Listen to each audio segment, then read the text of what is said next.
This used to be Chi-Chi's restaurant, and I used to work here when I was 19 years old. And this morning's kind of bittersweet. I just got some news from a friend of mine died. I was here looking him up. I was trying to find him.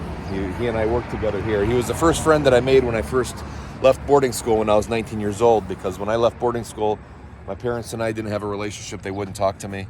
And he was a Jehovah's Witness, and he wasn't following the ways, and his family wouldn't talk to him. So he moved out from his home in Sheffield, and I left my boarding school that was about a half hour up the road here in Stockbridge, Massachusetts, and we both landed in Pittsfield, and we both got this job at used to be Chi-Chi's restaurant. He was a cook, and I was a host. I used to have to answer the phone. Thanks for calling Chi-Chi's restaurant, home of the Santa Fe enchilada. It's stacked, not rolled. My name is Joe. The margarita of the month is the Cinco Rita. Blah, blah, blah. I still remember this because that was buried in my head. Anyways, I want to share a few minutes, and I hope that you watch. Kendall died. I was trying to find him, and I looked on all these records, and I went to like 20 different addresses. I got not maybe that many, but I went to a few addresses, and I knocked on doors, and I was trying to find him. And no luck. Tried calling different phone numbers, even numbers in Alabama, where it said that he may have moved, and again with no luck. And anyways, I joined a few Facebook groups for Pittsfield and the Berkshire County area, and I posted something in there this morning because I'm leaving, going back home soon. And I was really hoping to see him before I left that place. I remember putting balloons out there every morning. Anyway.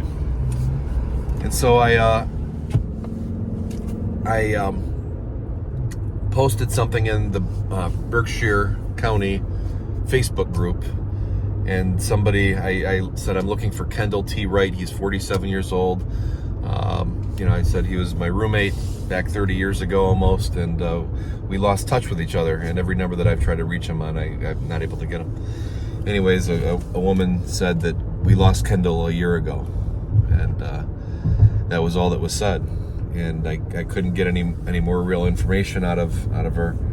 She said that he was a kind soul, and she sent me a picture of him when he was a little boy, and that was him. I recognized the facial features, and I also looked up in public record and found that he was there was some arrest warrants that were given to him, and his last known address was 20 Dalton Avenue, which is here in Pittsfield, Massachusetts.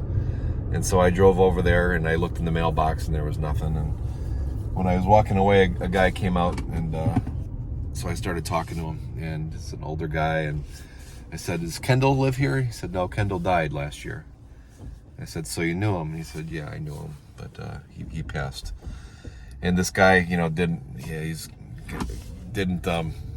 was kind of impoverished, he didn't have any teeth in his mouth for the most part, and I said, was he in a tough spot, Kendall?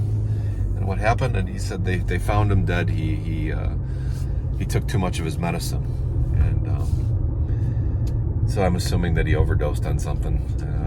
I said, did he die here? And he said, no, he was evicted from here, and he was living in the homeless shelter, and they found him dead there, he thinks.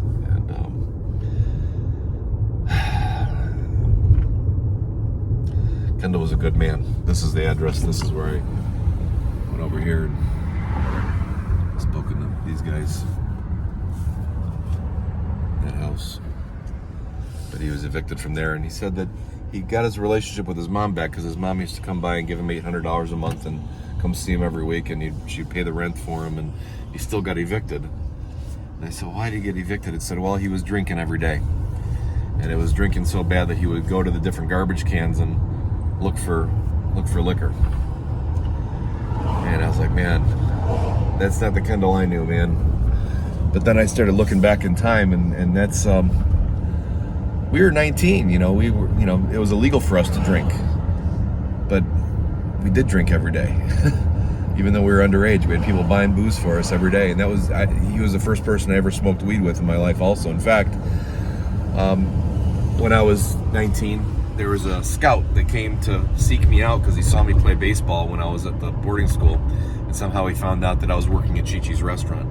And I used to love baseball. It was my dream to be a professional baseball player. In fact, I had like a vision.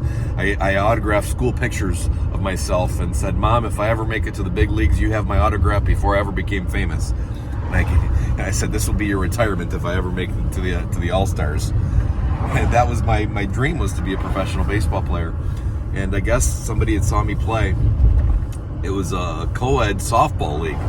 But I guess a scout saw me play and he wanted to see me. So when I was working at Chi-Chi's restaurant with Kendall was in the back cooking, and we had my manager, her name was Day Cooper, and there was a guy that came in, and I said everything I was supposed to say. I sat him down at his seat, and I told him about the margarita of the month, and then he asked if he could speak to my manager. I said okay. So I get Day, and I brought her over to the table, and she motioned me for me to go away, and so I did. And then she came back to me and said, you need to clock out and spend 15 or 20 minutes with this gentleman over here. I'm like, oh crap, I'm in trouble. Maybe I didn't clean the bathroom right or something, and I thought I was in trouble. Anyways, it was a scout for the Pittsfield Mets, which at the time was the farm club team for the New York Mets. And he wanted me to come down for a tryout at 7 in the morning the next day. And so he gave me his business card, and gave me directions to the ballpark. It was somewhere over there, but I don't see it anymore. I was looking for it. I can't find the ballpark anymore. But that house, they threw a party for me that night at that house right over there. The guy that lived there, he was renting, his name was Steve, and he got these two girls, Chrissy and some other girl, and they partied with me, and he gave me both girls. He goes, they're yours for the night, and they're his friends, and we just all made out, and whatever, we got crazy, and they got me high for the very first time in my life, him and those girls and Kendall, and I remember I got really drunk and I got really high. And it was the first time that I was ever that far out of my mind at that age of my life. And I woke up in this house right there at noon. Second house, actually. I woke up there at noon. Chrissy's white Le Mans was across the street. And I was like, no, what do I do? And I missed my tryout. And I looked on my beeper. They didn't have cell phones back then. They did, but you had to be rich to have one. I had a beeper. And on my beeper,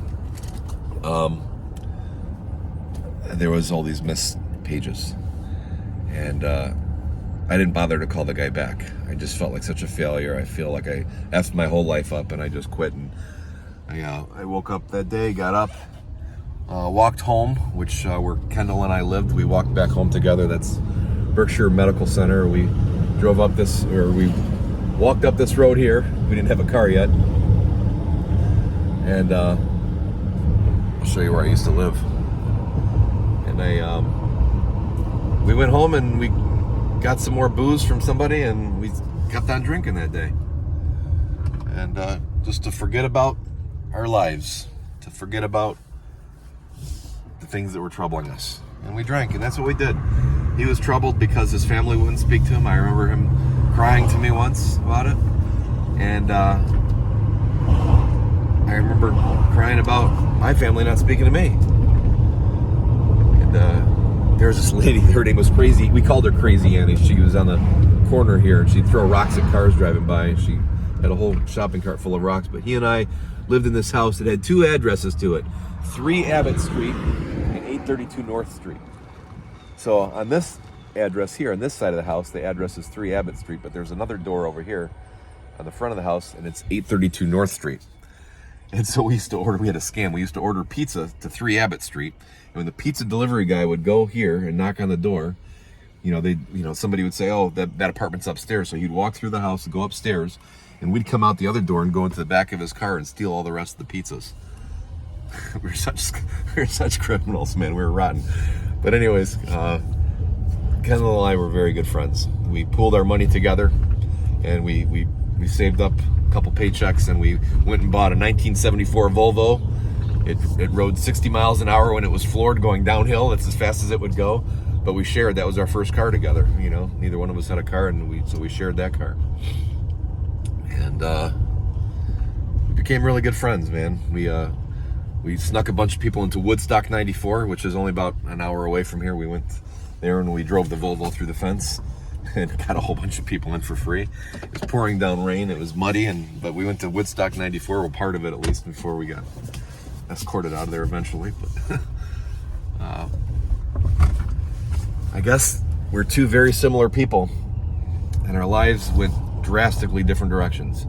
Not completely though, because we both kind of followed that same path for a while, because my grandfather got sick and I wound up taking a train back to Detroit. And then I eventually had my first conversation with my parents again at the hospital where my grandfather was, at Beaumont Hospital in Royal Oak. That's our old house again. I lived upstairs and he lived across the hall from me. Teresa was our landlord. Anyway, we lived in that house for a while. Anyways, when I moved back to Michigan, my parents eventually spoke to me. And when they did, it was kind of at a distance. They weren't going to support me, but they were going to have a relationship with me. And that moment at the ballpark when I didn't show up for it was pivotal in my life, because it was me having an opportunity, screwing it up. I would build something up and I would blow it up. It was the start of my routine where I would self-sabotage everything that was good in my life. And anyways, I did that many times, just in different instances. I'd have a good job, I'd screw it up. I'd have a good relationship, I'd screw it up. I did a lot of things and I wound up blowing up, probably because I didn't like myself. And it was my old boss who actually pointed that out to me 2 decades later, and I kind of realized it, and I really realized it when I did my 4th step in AA. Anyway, actually, the street's called Park. I wonder if this. I think the ballpark was over here, if I'm not mistaken. I could be wrong. I think it might have been. No, I'm incorrect. Anyway, so long story short, I moved back to Michigan, and I eventually found my way into recovery. I got into AA, but usually I got into AA because the judge was on my back about something and I did something stupid and I needed to look good to the court, that I was trying to work on myself. But I was trying to look good to the court many times, even though I didn't really want to be in AA. I figured I could manage my own drinking. I could do just fine if I just, had better willpower, and I just had to work on my willpower. And I did the day at a time thing for 30 days. And after I got 30 days, I said, okay, I can do this. And that was my mentality for a lot of years. But anyways, it doesn't appear that Kendall found recovery. I wish he would have. I was here a couple years ago and I tried to find him then, and I wish I would have found him then, because I would have tried to show him there's a different way to live.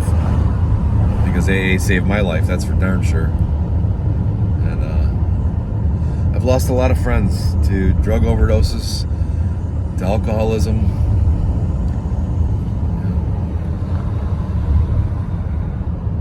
Been me.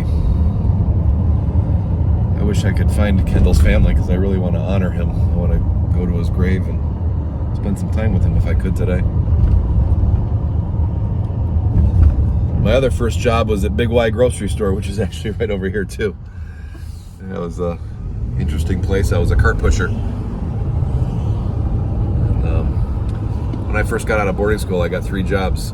I got a job at Big Y grocery store, Pittsfield Cinema, and Chi-Chi's restaurant. I don't know, I'm kind of rambling. Most of the stuff's probably not very interesting to you. This is just a trip down memory lane for me, though.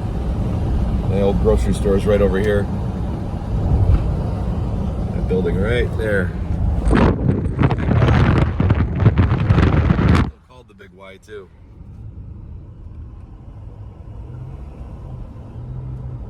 And life. I sure got lucky. I'm lucky I found recovery. I'm lucky I had the hard times that I did have. I'm lucky I had people that pointed out my flaws. And I was smart enough to eventually listen to these people. Salvation Army. They got me my first outfit when I got out of boarding school. I just had $4 or $5 and I went to the Salvation Army and I bought a tie, a pair of dress shoes, a collared shirt, and some slacks. All for, I think, $6. I went next door to the Pittsfield Cinema and got a job there. That same exact day I went to this place, the Big Y, they didn't have a gas station back then. The Big Y grocery store. And I got a job here, and then I got a job at Chi-Chi's restaurant, because one of the ladies that worked at the boarding school also, she was one of the front desk people, but she looked out for some of the kids, and she worked at Chi-Chi's restaurant, and she recommended that I get a job there, and I got a job there, and that's where I met Kendall. Anyway, rest in peace, Kendall. You're definitely missed. I really wish I could have saw you again. Love you, buddy. Keep your head up, man. Well, I guess you can't, but I hope your spirits, your soul's in a good place. I'm sure it is, because you had a heart of gold, my friend. Till we meet again.